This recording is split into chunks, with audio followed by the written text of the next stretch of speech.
Hello everyone, I'm Rob Young, and you're watching the first episode of the Signal series presented by Signal Connect. During this series, it is our hope to pass some of our knowledge on to you, our faithful followers, our customers, and everybody who just happens to stumble across this video. Before we begin, I'd like to discuss a little bit about who Signal Connect is.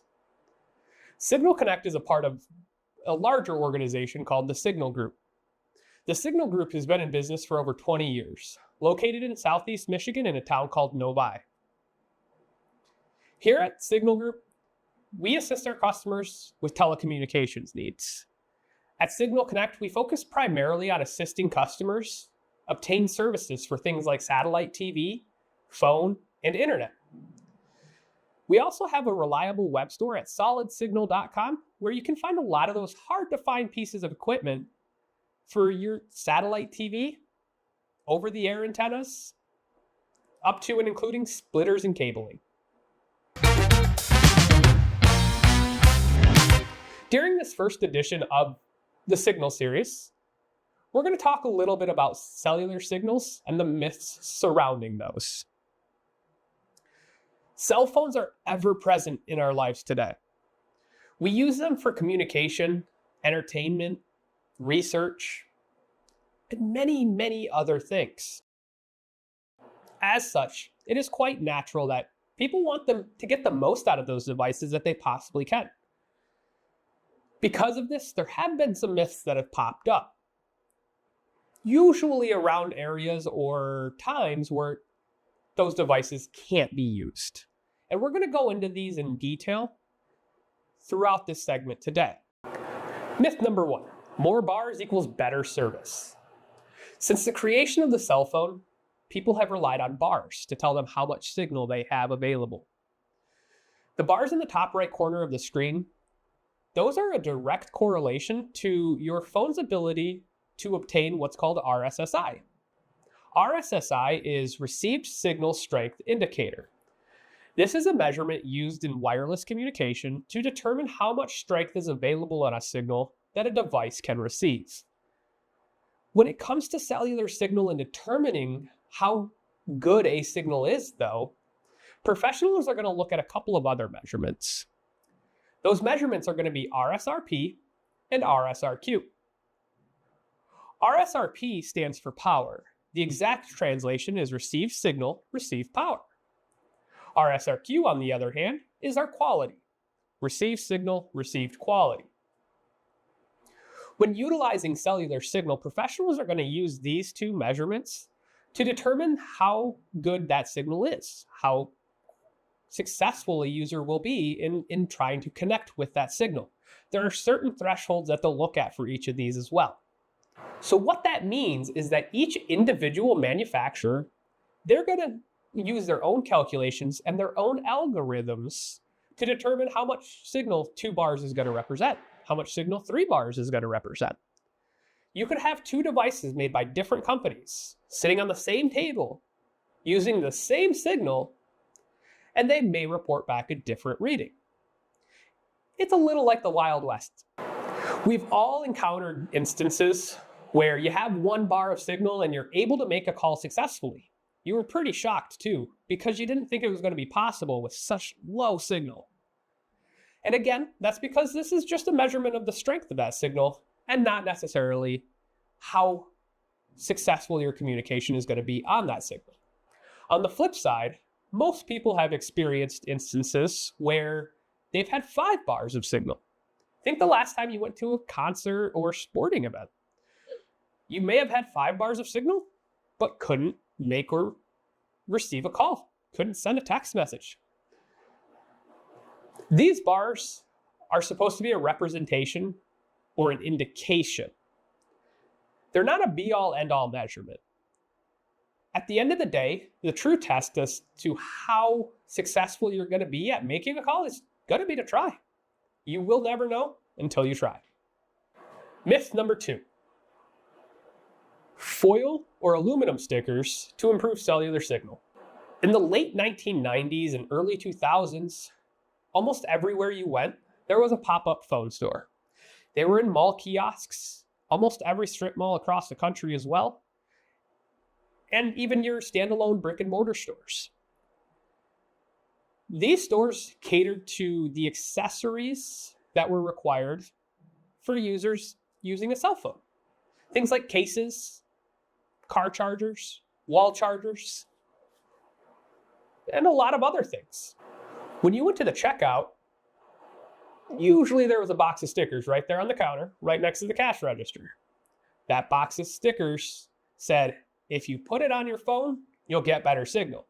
The sticker itself was made out of this foil type material, and it claimed that when you put it on the back of your phone would be able to grab more signal. Their claim was that signal was all around us, and that your phone just needed a way to direct that signal to the device for use. Unfortunately, there are zero recorded benefits that these stickers actually provide any sort of benefit to your cellular signal. You see, phone manufacturers have already gone through and used specially designed antennas to ensure that their devices are going to get the most signal possible.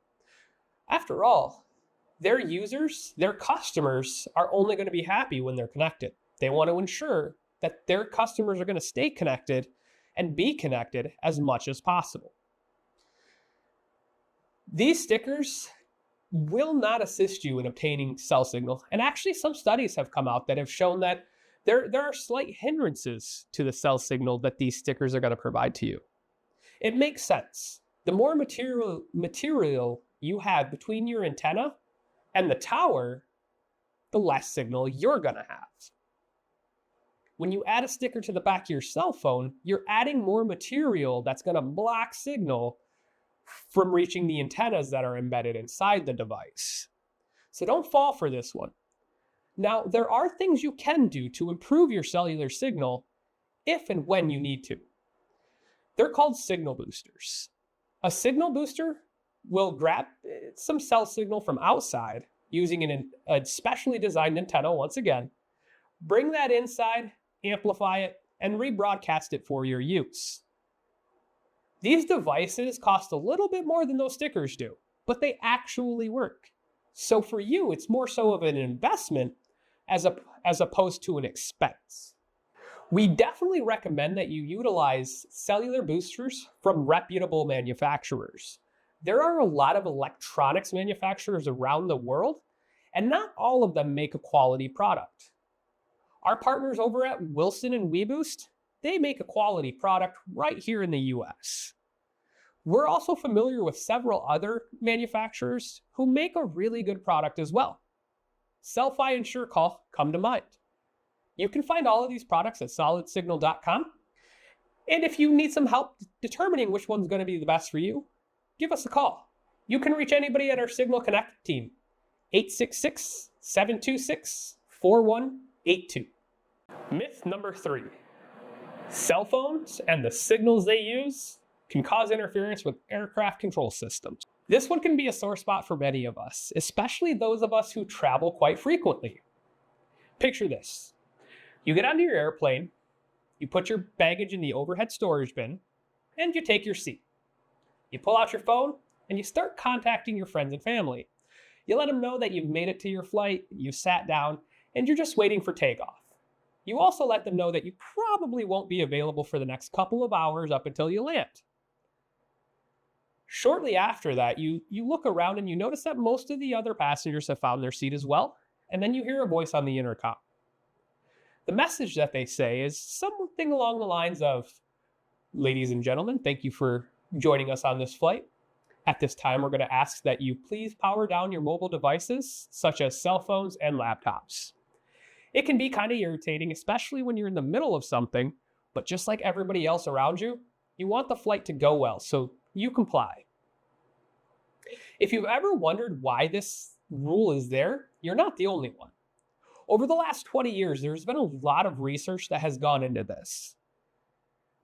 The concern that a lot of people believe is that there will be interference to the airplane control system, the aircraft control system, from a cellular device in use.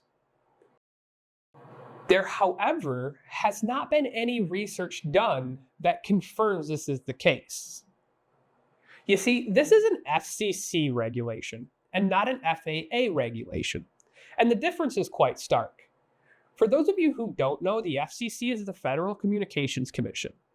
They're out there to ensure that everyone using a wireless signal or everyone making a device that may emit a wireless signal is adhering to specific guidelines to ensure that they're not crossing any boundaries or overstepping into any wireless territory that is not theirs to utilize. The FAA, on the other hand, is the Federal Aviation Administration.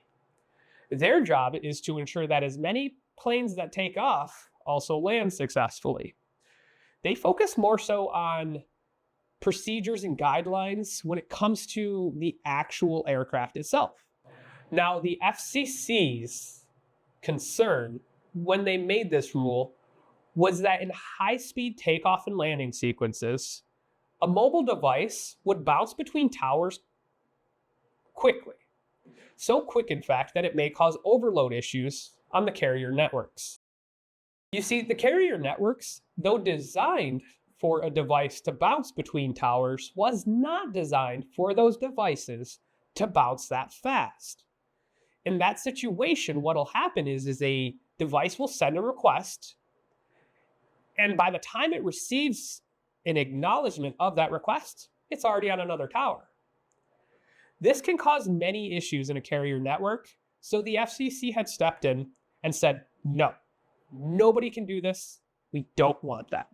Now, one thing we also have to take into consideration is that when this rule was made, aircraft control systems were quite a bit more primitive than today's standard. Not primitive all the way back to the Wright brothers, but primitive in the sense that some of the shielding was just not up to today's standards. That shielding is intended to remove the possibility of interference reaching certain pieces of equipment. Fortunately, however, a lot of research has gone into this. That research has yielded minimal to no impacts from a cellular device to an aircraft's control systems. Now, I will say, as anyone who does a bit of research will see, 5G midband now utilizes the same frequencies as an aircraft's ground radar. At the end of the day, this is a lawful regulation, and you should not use a mobile device during takeoff and landing. The only difference is now you're a little wiser as to why. Myth number 4. Airplanes use cellular jammers. For this myth, we have to go back in time. We have to go back to one of the most catastrophic days in American history. September 11th, 2001. Now, we're not going to go into much detail here as this is a very sore subject still, and it's still very difficult, even after 2 decades, to talk about. However, shortly after this day, news outlets from across the country were reporting on instances where individuals on those ill-fated flights were contacting friends and family. They were contacting friends and family using the mobile devices that were available to them. Those devices, though still cell phones, were a little different than today. When we fast forward to today, though, we do not have the ability to make or receive a call while on a flight. A lot of people have assumed that this is because the airlines have prevented that communication. Now, that is a fair assumption, but it is not true. The airlines do not put jammers on their planes. As we discussed in myth number 3, some of the plane equipment uses the signals that cell phones do, so to put a jammer in would also prevent those systems from working. So how is it that 20 years later, something that was possible is not? Did the tech regress? A lot of people have theorized that airlines have started putting jamming devices inside of their aircraft. This is not true. The reason why this communication is no longer accessible has to do with the type of signals that we're utilizing. You see, back in 2001, the majority of the signal utilized in the cellular network was still analog. In today's world, we actually use a digital signal for that communication. There's a lot of differences between those two. However, there's one that I want to focus on that's most pertinent to this conversation. That is how the signal propagates and is received by an end-using device. With analog signals, if there was any signal present, a device would connect to it. Think back to when we were using analog TV signals. It's Saturday morning and you wake up, you turn on the TV, and you have a snowy picture. Sometimes that picture is so snowy you can't make anything out. Sometimes it's just a couple of flakes and you can still see the majority of what's happening. With digital signal, it doesn't work like that. With digital signal, there is a specific threshold that must be met when it comes to that signal's power to be deemed an acceptable signal to connect to. This is known as the cliff effect. The cliff effect states that once below this threshold, no communication will exist. It's almost as if your signal has dropped off a cliff. Hence the name cliff effect. A perfect example of this is, imagine standing in a crowded room. Everybody in this room is having their own conversation. As you can expect, the noise is quite loud. Your conversation, when you're standing next to the individual that you're talking to, is a successful conversation. When you take 5 or 10 steps away from that individual, though, you start missing large chunks of the conversation to the noise around you. At some point, so much of that conversation that you're trying to have is going to get lost to that surrounding noise that communication is going to be deemed impossible. You have now hit the cliff effect for that conversation. It's not that you can't hear anything. It's just that you can't hear enough to make sense of it. Rest assured, there are no jammers on a commercial airline. Again, like we stated, some of the equipment uses the same frequencies as cellular signal, so to put a jammer in a plane would be to hinder themselves. You've just watched the first episode of the Signal series, and we're thankful that you did. My name is Rob Young once again, and I'm with Signal Connect. If you ever find yourself in need of satellite TV, internet, or phone, or even just needing to get some cellular signal inside your house, your RV, or your car, make sure you give us a call. You can reach us Monday through Friday at 866-726-4182. Thank you and have a great day.